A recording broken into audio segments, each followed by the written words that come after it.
Gamebreaker TV.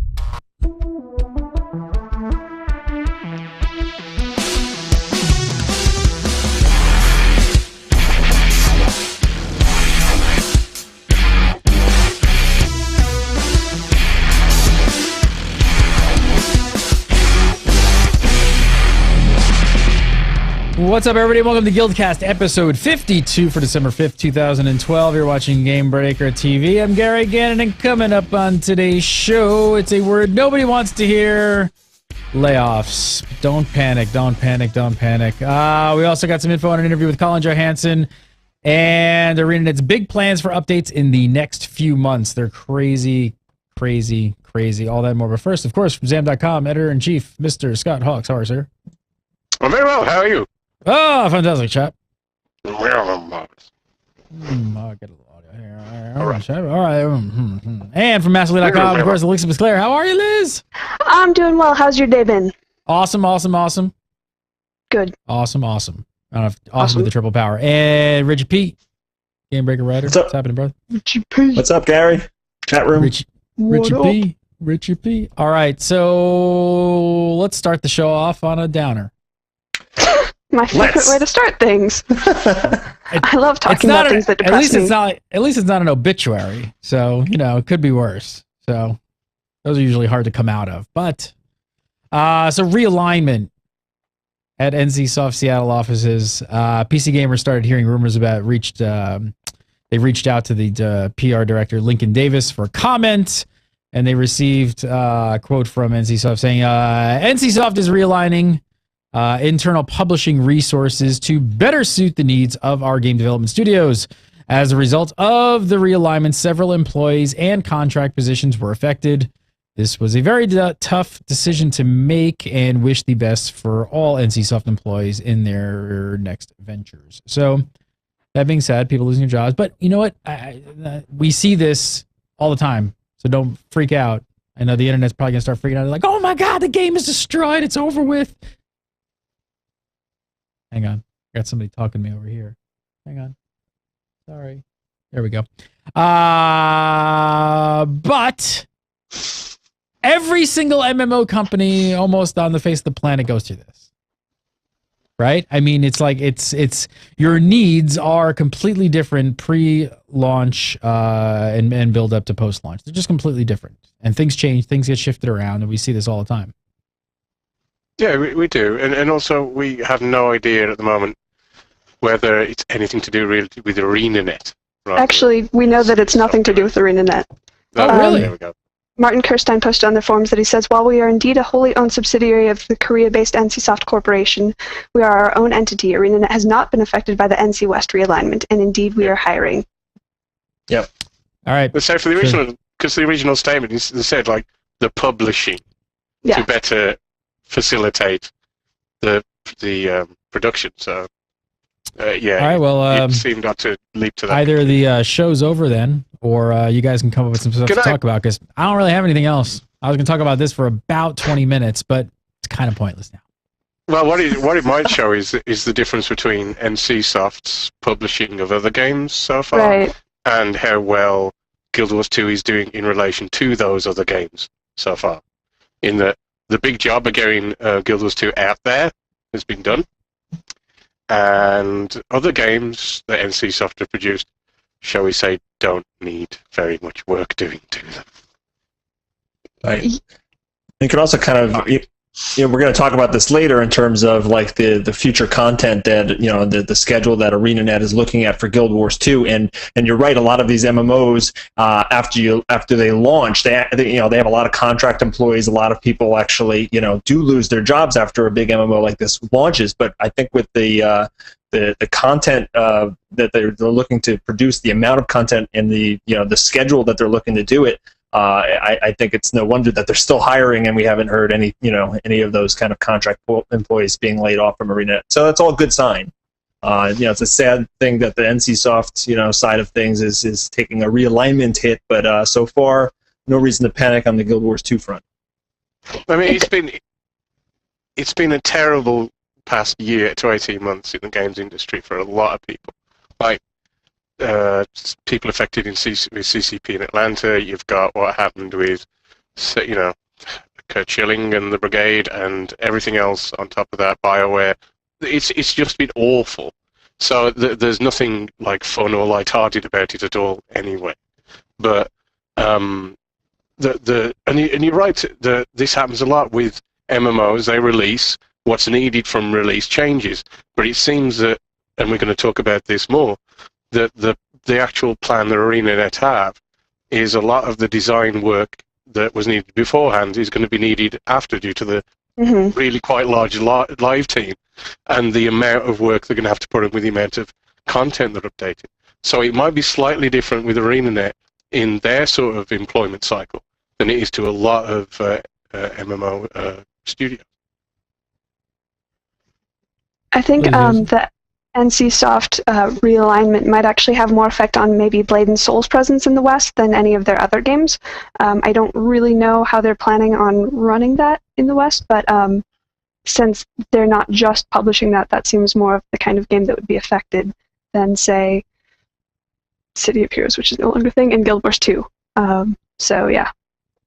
Yeah, I guess preemptively, like, we should, like, if we do see any sort of like layoffs even at ArenaNet itself in the future, it doesn't always necessarily mean it's like, the sky is falling and the game is completely doomed. There's definitely usually for most games there's a realignment in some capacity, whether it's not, maybe it's not in design or something like that, but sometimes in customer service or in QA, things like that, like all the needs kind of change. So we see that all the time. Right. All right. Chalk that up one to a 2-minuter. All right, let's go on. GamingBolt.com had an interview with Colin Johansson. Definitely worth a read. Go check that out. We pulled out a few of the highlights as we normally do. First up, Colin had this to say, which I know you guys are all waiting to find out some more info on PvP. He said, PvP is a big one for me. We know that there are some features that we need to have to get the PvP up to where we want it to be. Those were not included really in release, and those are all the things that we have either already added since the game came out, or we have a team of people building right now. So it's one of the big ones for me, really growing that competitive PvP feature base. And we've been talking about this, and we even brought this up last week, saying that was one of the wasn't last week we were saying that this is one of the big areas they really need to kind of strap it on. We need leaderboards, we need spectator mode, we need guesting, we need all these features like tied in, because we were all kind of sold that the PvP was going to be a big aspect of this. You saw those guilds kind of getting together, calling themselves pro Guild Wars 2 esports teams. Ha ha ha, hardy. Sorry, I had to laugh at that, but without the tools, you can't really expect them to kind of put on proper tournaments and proper casting and all these other things. So it's kind of gotten put on the back burner. Mm-hmm. Good to hear they're not forgetting about the scene, at least. The core games there, the core elements there, people have enjoyed the structured PvP. People got stuck into it. They got stuck into the meta game, and people were going crazy and looking at places like Guildhead. And so on for a while, but they went in with such anticipation of where it was going to go, and they're going to have this real competitive, cutting-edge PvP scene that's lacking in most MMOs. That could be something that could really go on to be a real esports sort of wall breaker for the industry and for the people who wanted to get stuck into it. But the core game's there, but all of the structure that you need to make that blossom outwards isn't. And the way that it's been talked up to, we kind of expected it to be happening by now, and it hasn't, because of the way it was led up to be such a big thing, I think, before release. And it's led to a lot of frustration and quite a lot of message board unhappiness here and there, shall we say. But it's the game's there waiting to have these things added to it, and once the bolt's on it could really take off. But it needs to happen soon. Hopefully, it looks like that's what's going on.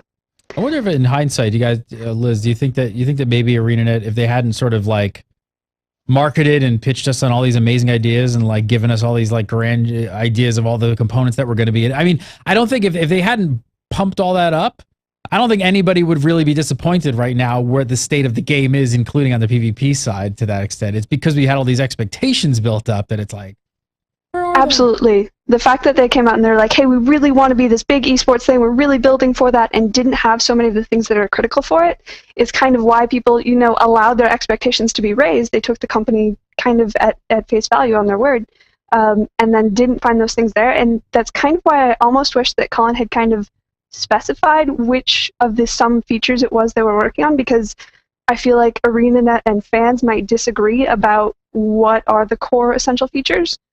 So if they're working on things that are absolutely core, but not like everything that you need, players still might be a little bit upset that they're like, oh yeah, we're totally working on the esports stuff. We are the things that are esports we are working on right now, and not being much more specific than that. Because the issue is if fans who've been built up for that before launch find that hasn't happened, and now they're going to start getting excited again, and if it doesn't happen again, that's problematic. And again, it's the messaging. It's about being, again, we talked about the long-term view and them seeing the big picture and us only seeing a little part of it. And although it's whether that big picture is going to come in time to satisfy quite a lot of PvP players who are hoping to see this sooner rather than later. Because as Elizabeth said, if what these core features are something that structured PvP freaks are just going, we want this now, and they think, oh, February, March, it's going to be there, and then it's something that's great, but not what's going to make that esports scene and that competitive scene really flourish, it could be problematic.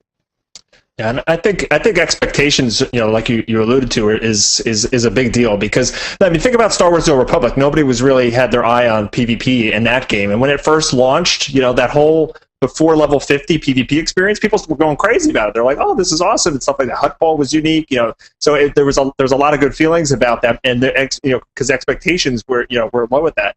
People came into this game with very high expectations, and not all the features are in place. If you strip out all of the promises of like spectator mode, esports, and those kind of things, it's a solid PvP system that's in place there, and it's got interesting maps, and they've already added a new map. So I do think there's some expectation management that needs to take place here. And Jonathan Sharp actually did an interview with Guru this week where he kind fabulous. of was, he answered a lot of questions, and they actually had some of the pro players asking him questions, and basically he went over a list of all the things that they're working on, and I think the main focus right now is the custom arenas. They want to have the custom arenas in place so that these teams can start getting together, start scrimmaging each other, and really working to define things, and then spectator mode and other things are down the pike. And he rattled off a big list of things he feels he needs to get into place to actually start promoting the esport and getting the ball rolling, qualifying, monthly tournaments, all kinds of things like that. And they try to peg him for a timeline, and the closest what he said is he said that they expect most of the features to be in place next year. So that's a big window, but so you got a window of 365. 2013 is your window. What do you guys think? I mean, it's that big. Very soon in this millennium. Sometime before the game closes. What do you guys think, though? I mean, the game's been out. It's hard to really say, like, without the tools in place, right? So if they build the tools, obviously the tools have to be there to reinforce reinforce the esport aspect of Guild Wars 2 to actually maybe possibly be a thing. But even though we don't have that stuff in place, now that the game's been live for so long, I mean, none of us here on the show are super hardcore PvPers, like from a competitive standpoint. So, but what's your assessment? Do you think it has a shot? Because we haven't seen anything in an MMO space with the type of camera control that we see and like the viewpoint and stuff like that ever work in esports. So it's like it's got a lot. There's still some barriers, even if they put in all the tools. But now that it's been out for a while, what do you guys think? Do you think it could possibly take off? Well, it's certainly. I mean, people are crying out for it in the MMO. The reason people got so excited about this is other MMOs have just done such a half-arsed job about it so far. I mean, World of Warcraft can't get together to do just a bloody camera in arenas now. and that's been around for a little while. And modders can do it. So it's just been that MMOs really haven't grabbed this with both by the collar like they should have before now. I just want to interject, but I think, I'm speculating here, but we were talking about this on Legendary, right? And like just what you said, you saw the modder come out and have he has a camera kind of built, and you can kind of do spectator mode. So if this guy can do it with like nothing, and he's like one dude in a dorm room or something, why can't Blizzard? Yeah. My speculation on the whole thing is that they're not totally sure that the community will really take this, and it won't be as big of a thing as a lot of people may think it will be, and they don't want the experience to suffer from that. And the worst thing they could do is put the tools in and it not really take off, and then they blame Blizzard for it. Oh, this is not working, and esports sucks because you guys just messed it up. And it won't be because they may necessarily messed it up and they put the camera in. It's just the fact that I don't know if they're so convinced that MMOs as an esport with the camera view and the way it's structured is a thing. Sure, but the thing is that's fine, but you can't spend months before launch talking about that it is. Yeah. And then not producing. No, I'm agreeing on the Guild Wars 2 side for sure. Yeah, and I know you mean that MMOs have been hesitant because they are already, but I'm just not sure anyone's really stuck it out there to find out properly yet, as much as possibly they could. I mean, I know Blizzard does, the big championships and stuff and arenas and things like that, but it's if you don't know by now, and you've never really gone for it to find out, no one really has. And I understand that there's a lot of, you don't want to damage your reputation, you don't want to put it out there and people, and it kills it all together. You'd rather like keep waiting and seeing if you can get something that's absolutely perfect and so on and so on. But, there's a saying, you do something or get off the pot. And it seems there's a lot sitting on the pot, and it has been for a long time. And the problem is that MMO players have been waiting for a game to really embrace this. And to see the sort of like competition you see in something like League of Legends, which is of course difficult because it's built from the ground up for that. So, but seeing somebody try to jump into that with both feet, and it seemed that ArenaNet are trying to do that, but it's just not there yet, and that's why there's so much frustration, because I think people really, really want it. It's funny because you hear people talking about Guild Wars 2 as if it is a solely PvP game. Like, people all the time commenting on articles or columns or whatever, they're saying, like, what do you mean PvE? Guild Wars 2 is a PvP game. So you have that community who really just grab it and run with it. They might not be the hugest community of players, but there are people who definitely want it and are feeling left out at the moment. Well, the good news is I think people are we're going to get to see if it works, right? They've been saying it since before launch that they're going for it. They haven't backtracked. They're still working on things. I think in 2013 we will see a lot of these features, and it's gonna be interesting to actually watch it and see if it does start to take off, or if it or if it was a real disappointing thing that took a really long time to come from the reason. But it's going to be an interesting ride to watch this happen, because we're going to see it. I believe it. I mean, that's great. At least they're trying. Yeah, I mean, and at least they're the first. The other thing I was going to say, where we were making the comparisons to World of Warcraft, is that we don't have many MMOs that come out that are trying to do PvP based on skill, purely on skill, not on gear, right? Like just this week, Ghostcrawler, came out and basically just said like PvP in World of Warcraft is not a skill-based game. It's a skill and gear-based game, and that's what they want to keep it. So they kind of know that. So there's not many options there. The other thing I think to think about this is there are a whole lot of working components that really need to kind of talk to each other and work and behind the scenes. And I think if they just kind of start piecemealing this stuff out, like people are like, well, why don't they just get certain things out? And I think that might be a bad take on it as well. I think they really have to be ready with it and have everything in place, talking properly, and kind of almost do a pretty good push with all the tools and everything in place and the leaderboards and everything kind of all at once, or it wouldn't make a whole lot of sense. Because then you'd have these components that are like, why do I have this? Like, this doesn't make any sense. What would lead to sort of that idea and that philosophy is if you look at how recently we've been talking about the divergence between skills for PvE and PvP. If they're still working on that and they were to go to a competitive scene and they're still kind of working on the balance between skills, whether they're going to be for PvE, for PvP, whether they have to change them here and there to split them off, then if they're not ready for that yet, then they have to wait, because you can't put all the stuff in and then the core game itself falls on its backside with everybody able to watch. You know what I mean? Then that would be a problem. So if they're having to get that sort of design philosophy spot on first, then that's understandable why. Absolutely understandable why, and they have to get that right. Mm-hmm. But it'll always be an ongoing thing. It's just the way it is with balance, isn't it? In any game, it's always an ongoing thing. But yeah, I mean, hopefully we'll get to see some progress soon. As I said, at least they're having a go. We're going to find out if this works, which is exciting. Yeah, so it's frustrating because it's something that could really be something really big and exciting. I, for one, hope they did it right, and I hope it really takes off. And I hope players really take to it, and there's enough of a community to kind of foster a really good, hardcore PvP, shoutcasting, tournaments and the whole nine. Let's move on. Next up, Colin had this to say in the article as well. This is really interesting. So he said January and February are actually our biggest updates to date. They're even bigger than all the stuff we did in October, November, and December. And I think that when people see how much stuff they're going to get for no monthly fee in January and February, they're probably going to be blown away. These 2 months combined are basically, get this, an expansion's worth of content for free. An expansion's worth of content for free.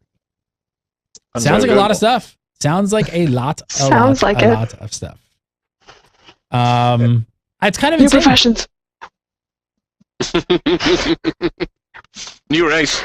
Yeah. We're going to get Coda in February. Yeah, the Colossus, Spring. the new playable race, by the way, the Colossus. Little balance issues to be worked out before then. Dr. Manhattan, new player. He just flicks people with toes. That's the one attack. I mean, I gotta wonder if most of this content was probably even in development before launch, possibly. We were maybe still in that window for sure. But with that being said, to ramp that much worth of content out, you got to sort of speculate that maybe the gem store is just doing okay. Maybe people are spending some money. Yeah, maybe. Well, that's the crazy thing is because you do see this that they have a pile of content that they've already kind of started pre-launch, and they get to these companies get to roll out content fairly rapidly right after launch, and then it's kind of slows down. But he actually mentions in here that their aim is to have new content every single month. And at some point, that well will run dry, and it's going to be all like post-launch development time, and it's going to be really interesting to see them stick to that. It really speaks to the tools they must have that to be able to develop things so rapidly. Because I just can't fathom. Lost Shores was a level 80 map, a PvP map.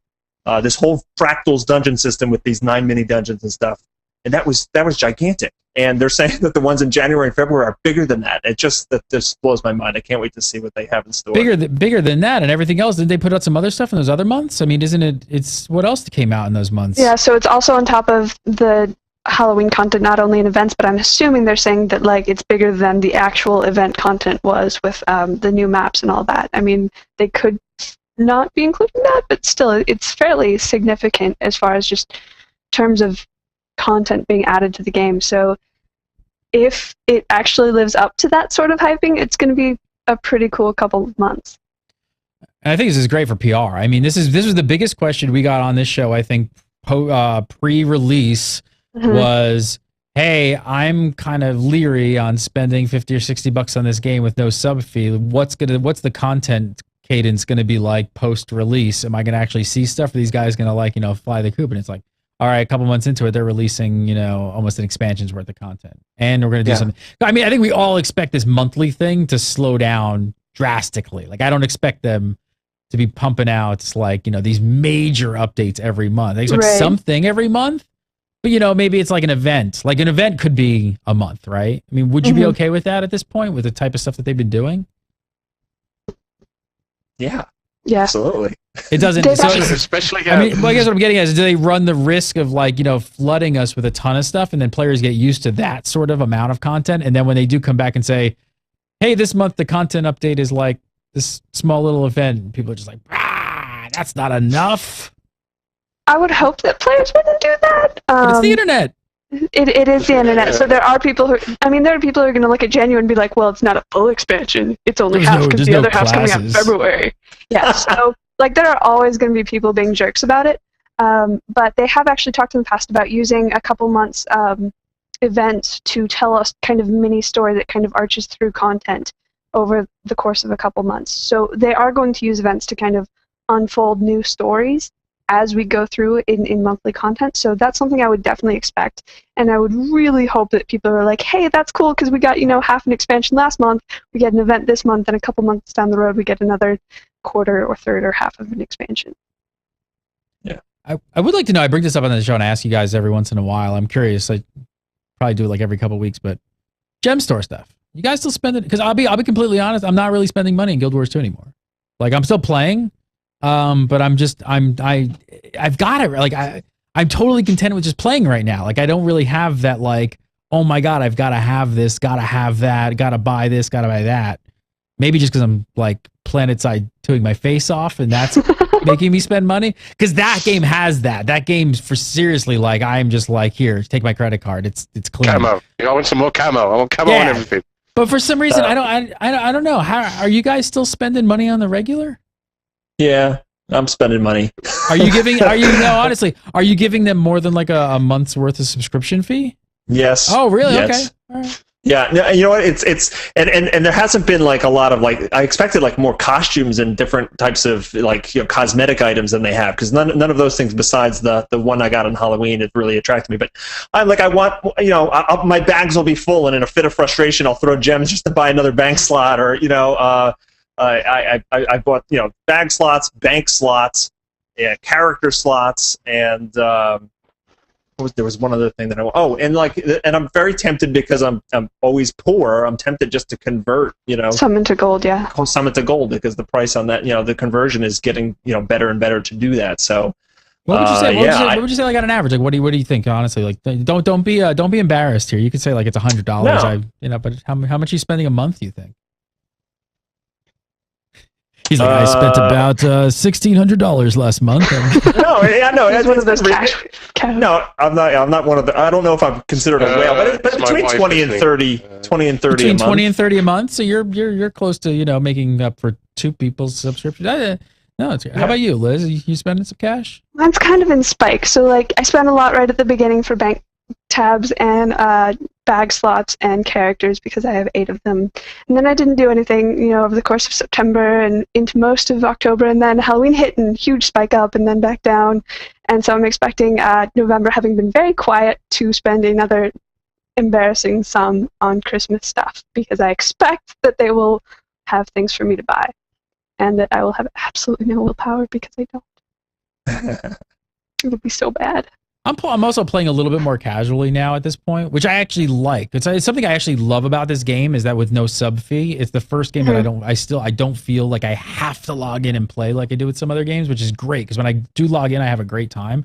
But yeah, Scott, I think you're kind of on the side with me. You're not probably. I sense you're not spending cash either. No, I spent probably total about $30, I think, and that was just to buy some stuff to do tests on. When events will come up and just see what's in the cash store and buy a few things and see if I could get something really early when Elizabeth spent a fortune trying to get stuff, so I could mock her and laugh. Sorry, I wish that wasn't true. But yeah, so I have spent some, but no, I don't spend regularly. I pop in. I mean, I'd be playing more right now if we had guesting. I would be playing much more than I am right now. If I was having guesting, because right now I've had to switch servers to try and play. Right, I'm hoping to bump into Elizabeth so I can actually do some more stuff that I really want to do and lots of other things. But as it was, I was pretty much playing solo, and I don't want to do that in MMO.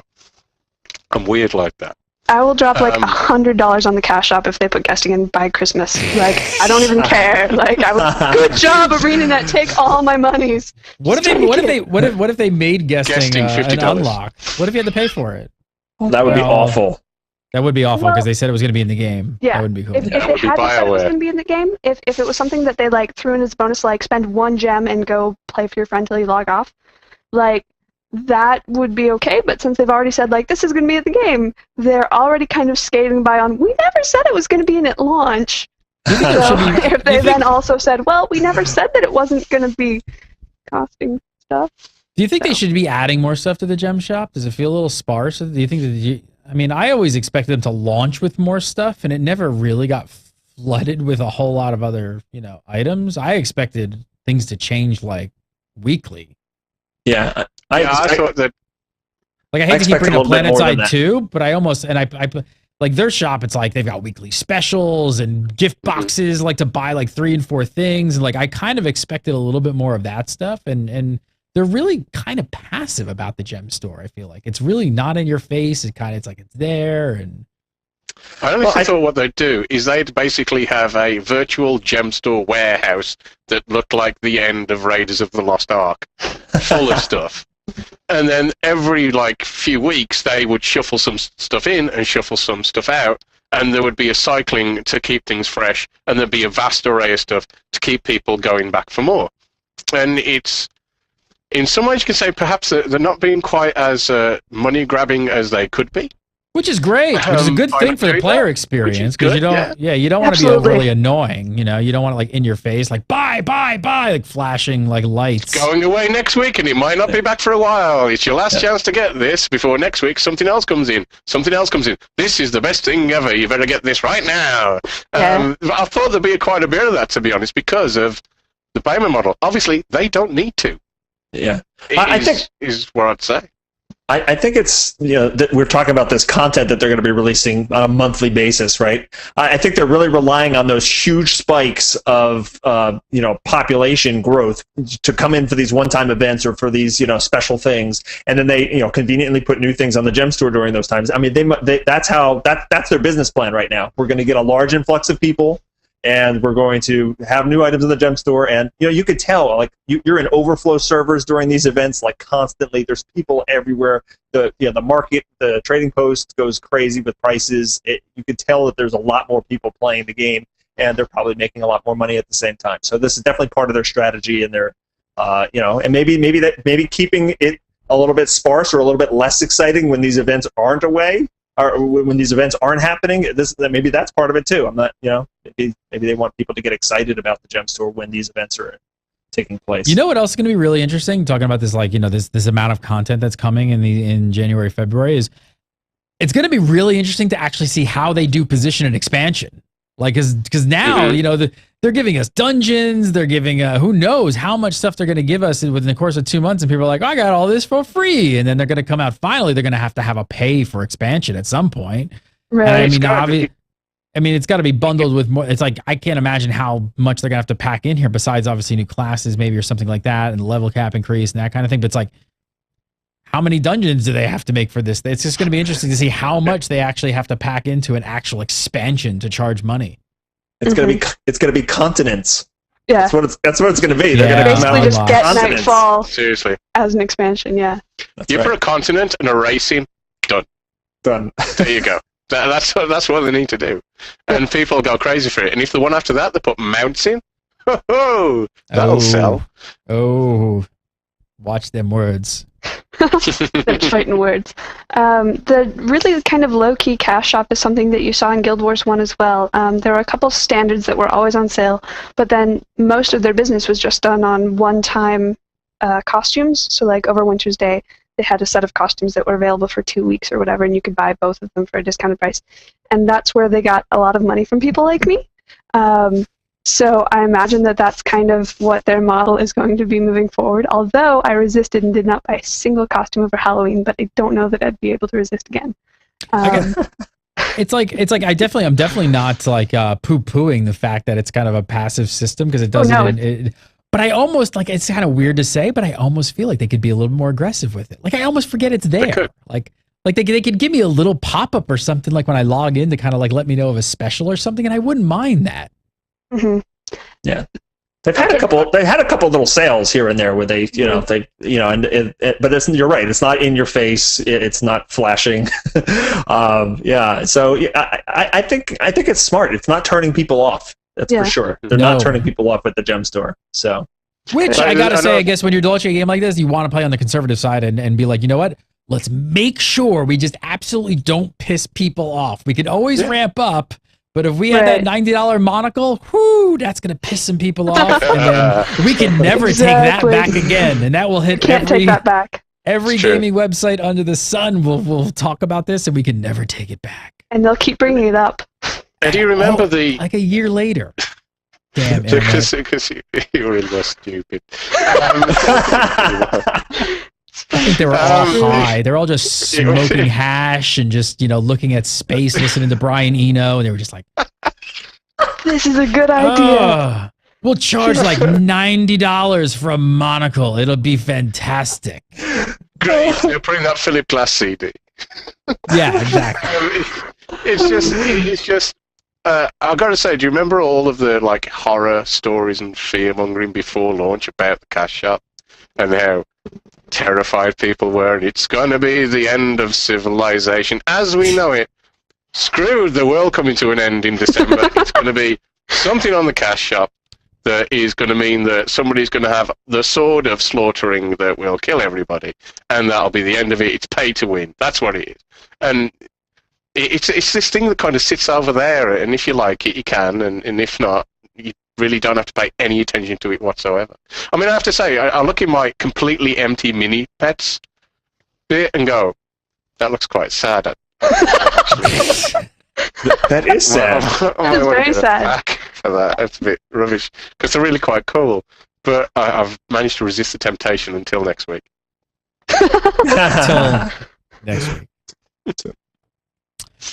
All right, we're going to talk a little bit about patch notes coming up. We got patch notes. But first, I want to tell you guys really quickly about Rift's brand new expansion called Storm Legion.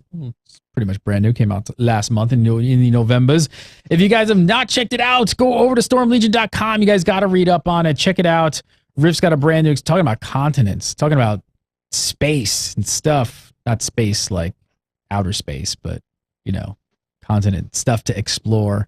They've increased the world like something like 3 or 4x. It's gigantic. Tripled it from the core game. They added 2 huge new continents.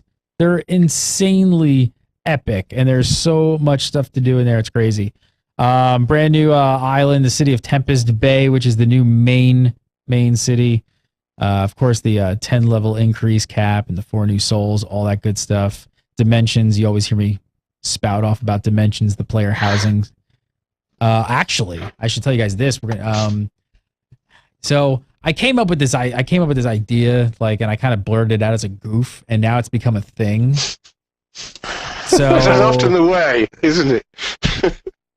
I blurted out. Well, I've been loving dimensions so much, and I was like, wow, what if we did dimensions cribs, like cribs Rift Dimensions edition? So coming in December, right here on Gamebreaker TV, is going to be Rift Cribs. Started putting that together yesterday, so it's going to be awesome. It's going to be awesome. So we're going to go into all the different dimensions, the top-rated dimensions and stuff, and take a look at them crib style. That's all I got to say, crib style. So be on the lookout for that, because Klaus and Squirrel's cribs. That'd be terrifying. Oh, now you're just getting crazy. Too far, man. Yeah, we went into a few yesterday. The top ones on I think it was Shatterbone, and they're sick. One guy made a jumping puzzle. It's amazing. Crazy. Go over to stormlegion.com. Check it out today. If you own Rift, the expansion is only like $40. If you do not own the Rift game, the core game of Rift, they've got a package deal there. You can get the core game and the expansion for $50, and eventually you get to fight her in all her glory. That is Crucia with the metal bikini. She looks like she would stab herself if she bent over. You can say that's got something goes into the suddenly she has no spleen. I don't think she'd care. I think she could just be whatever. I think she just remains upright. Yep, and then she has got a very stiff posture, and then she kind of looks like this. Yeah, she's kind of a badass. Crucia's kind of a badass. All right, let's talk about some patch notes. So nothing crazy. Oh my god, the sky is falling. Interesting this week. I got some bug fixes for events and dungeons. So always good to see that kind of thing happening. But what about this? Invisible and invulnerable players can no longer contest capture points in dub v dubs. And Elizabeth says, 2 thumbs way up. That's something that they've been working on in structured PvP. Like, if you make yourself invulnerable, you can't capture a point. It's not very fair. So I'm glad that that's kind of creeping over into World versus World. Well, I thought they'd already done that from the nerfs on Guardians in beta. So, because we're pretty much invulnerable standing on a point. Yeah, so Scott's actually why they started doing that. They were like, wow, Scott's really being imba, so we're going to nerf him. And kind of as a result, the rest of the game also got nerfed. Thanks, Scott. Good job, Scott. Sitting on a point, eating a sandwich. Hey. What's up, guys? What's up? Did you want in here? Because that's not really going to work for me. Where'd you get a sandwich? Sandwich Not the gem store. Sandwich. Class. Pour up a bubble. I don't know. Grab Change a seems fair to me unless you're a thief. Stupid thieves, anyway. It's true. Nobody likes them. Let's give them one more thing to be mad about. What was this all about? There was a hidden update. What was about this hidden update? This hidden update that wasn't in the patch notes apparently was snuck in earlier than intended. What's going on here? It's starting to sneak a little stuff in that we don't know about? Shame. So they wanted to fix, because just before right now, you would see all of your team as red and all of the opposing team as blue, or vice versa, depending on which team you're on. So there's this really hideous monochromatic thing that made dyes completely useless in PvP. And so they accidentally included an update that took that away so that you could see, I think it's the opposing team is still all one color, but your team is whatever color they dye themselves. And they didn't mean to put that out because it comes with a whole bunch of other stuff. It's kind of like we were talking about earlier, like you kind of want to put everything out as one nice parcel. So right now you can't change that back, but when it goes live as it's intended to, you'll be able to say, yes, I want to see everyone monochrome. Yes, I want to just see the other team as monochrome. No, I don't want anyone to have any colors, and there will be a better UI thing for remembering which team you're on, because right now if you're kind of spacey or in between a bunch of pot join matches, you're like, wait, am I blue? Are we winning or losing? Because I don't know which team I'm on. So that's all going to come out eventually. They just kind of accidentally gave us a present. So they're basically going to give us like an options menu to kind of control all of this ourselves to see. Okay, that's awesome, and that's actually really good for PvP as well. PvPers really love that. So that's super great. Especially a game that's so tied to customization and looking the way you want to look and so on, having that kind of structured PvP just makes a hell of a lot of sense. It's just something that I think is an added value for. Doesn't mean that the rest of the game is so far separated in look from structured PvP if you don't want it to be. Which people absolutely hated that. You know, you'd get all these cool skins from running the tournaments or whatever, and you're sitting around the mist and you look all awesome, and you go into the PvP match and you look like a Smurf. You know, it's like people don't want that. So it's good to have options. All right, let's do some viewer questions and get out of here for the week. Viewer questions this week are brought to you by Audible. For a free 30-day trial for Audible and get a free audiobook, head on over to audible.com/gamebreaker. Go do it. Audible.com/gamebreaker. Free 30-day trial and a free book. All right. First up this week, Joshua J. Pate Terry says, given the current state of trying to find a pug for dungeons that aren't fractals, should ArenaNet develop some kind of cross-server group finder? And he says, and yes, I know I should do it with my guild, but I'm a bad guildie, and I actually like to pug. Shame on you, sir. Shame on you for not being a friend to your guildies. I think they should have made one before Fractals. I mean, it's just a good idea to have.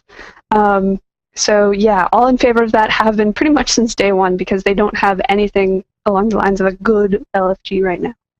Yeah, because people are actually making their own look for group, and I think they actually nerfed people's ability to do this recently. Where what people would do is they would try to find people to go into a fractal, right, or a dungeon. If you're not finding anyone, you try to get into an overflow, right? And you just keep zoning in and out to the mists and back and getting into different overflows to kind of look for people. And it's people are going to invent their own ways and try to find and fill their groups. And right now it's just convoluted and it's difficult, especially with the fractals being so, I need someone for fractal level 17 and that's all I'll do. It's until they put the tiers in the fractal system, it's going to continue to be a mess. I think some sort of looking for group tool is absolutely needed at this point. Yep. Scott? Yeah, it's needed. it's one of those features that's kind of a sort of standard feature in MMOs at the moment, when it's just odd that it's not there, to be honest. And with Fractals complicating things, as Richie says about the levels and everything else, it makes it even more necessary than it was. It's just, can we get guests in there first, please? Don't put that back to get Please, this for the love of all that is holy. I know we go on about it, but bloody hell, it'd be nice to have. As in, it's important to have. But it'd be funny, though, because you put guesting in, and then what does everybody need to do? They're going to hop from server to server. Do you guys want to do dungeon? Do you guys want to do dungeon? I mean, that's what people will do. Yeah. I guess they'll fill groups better, but it'll be a little obnoxious to actually do it. Yeah. And speaking of Fractals, be sure to watch Gamebreaker TV tomorrow for Rich Procopio's guide to the Fractals of the Mist in 200 words or less. Quick and dirty. Quick and dirty on 200 words or less. Make sure to watch it. It's be posted up tomorrow. All right, next up, this one from Christopher Lawrence says, what would it take for us to convince ArenaNet to let us kill, is it Traherne? Yes, it's Traherne. Whatever you want to do, I'm on board. Let me write the next installment. He'll be dead in the first 30 seconds. Well, he'll be dead. It'll take longer than 30 seconds because when he goes down, it's going to hurt and it's going to take some time. Your player accidentally tramples all over his face for several moments. He falls over and like the Winter's Day parade goes by and stomps on him. Every single one. All these golems. The marching bands and why does everybody hate Traherne so much? I was going to ask that because I have to play devil's advocate here a little bit. I don't love it, but I didn't give two thoughts about Traherne at all, and all of a sudden I just see it everywhere on forums, on Reddit. You guys talking about everyone hates him. I'm like, well, he's a Mary Sue. Hate him. He has no person. He's just this. I don't want to be commander. Oh, I'm commander. Okay, I'll be commander. Now we need to do valiant things. Like that's all he is. You know, have you ever seen questions like people do an interview questions and they say, "What's your biggest fault?" And people say, "I work too hard," and you want to punch him in the mouth for saying that. That's Traherne. Okay. His fault to start with is he doesn't realize how awesome he is. That's his fault as a character. That's his major character flaw. Oh, I didn't realize I'm this great. Sorry. Now I'll be this great and lead everybody to win. And that's it. He's like a super-powered marshmallow without any taste. He's oh god, I hate Traherne. It's just he walks along, does everything perfectly in this really soft-spoken way that really is quite makes you want to drown things. What do you hate more, Traherne or Guardians getting nerfed? Actually, now it's kind of a close-run thing. It is Traherne. I had to take a break from my personal story because I wanted to break things on my personal story just to have him wittering on at the end of each one.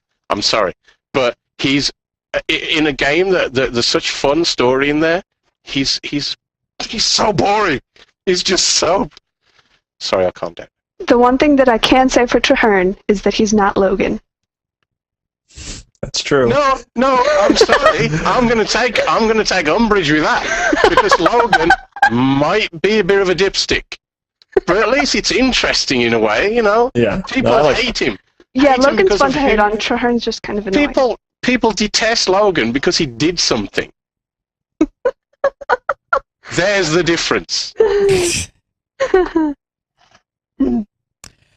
Last up today, Kevin J. Redmond says, I've taken Scott's advice, and all toys handed out this Winter's Day will come complete with an assured mental interface and attached biometric limbic enhancer.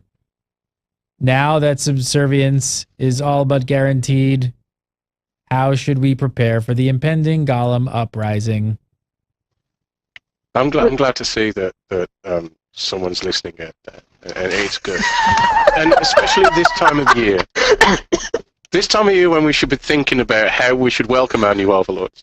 It's good to see that people out there, and I'd recommend anybody to take that same step and make sure that when the golems are ready to rise, you bow down quickly, you have the right equipment, and you don't put up a fuss. That's all I'm saying.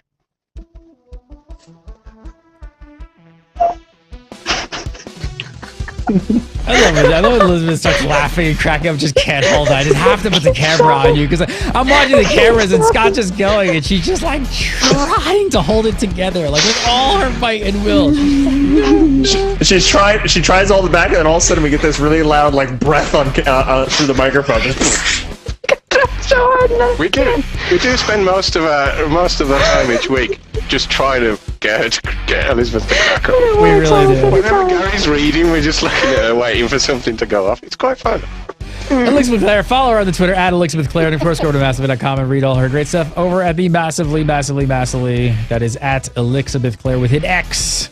Don't mess it up. And Richie Procopio, follow him on the Twitter at Richie Procopio, and of course go over to his YouTube channel, Bog Otter.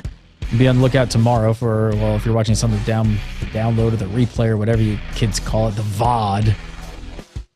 I hate that word. Yeah, people actually say that. People say those words. I hate calling it a VOD. I'm not going to say it again. Now I need to punch someone. Yes, go make sure to read Richie's Guide to the Fractals of the Mist on Gamebreaker TV in 200 words or less. Editor-in-Chief over at Zam.com, Scott Hawks, follow him on Twitter at Jaramore, and of course watch right here on GuildCast each and every week for his crazy, I don't know, he's going to drown puppies next week or something. I'm not sure what that means. No, well, maybe.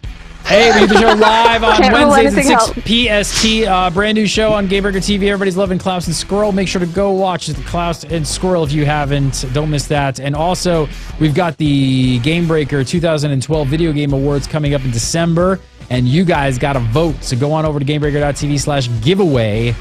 That's right, we're giving stuff away as well. All you do is fill out the form and vote for your favorite games of the 2012. And you'll automatically be entered to win possibly a pair of Astro A40s. We got 3 pairs of these bad boys to give away on the live show. That's December 28th, 2012. We'll be announcing the winners that you guys vote on, as well as the winners of the A40. So check that out.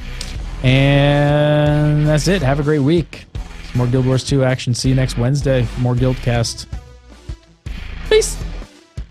Peace. Peace.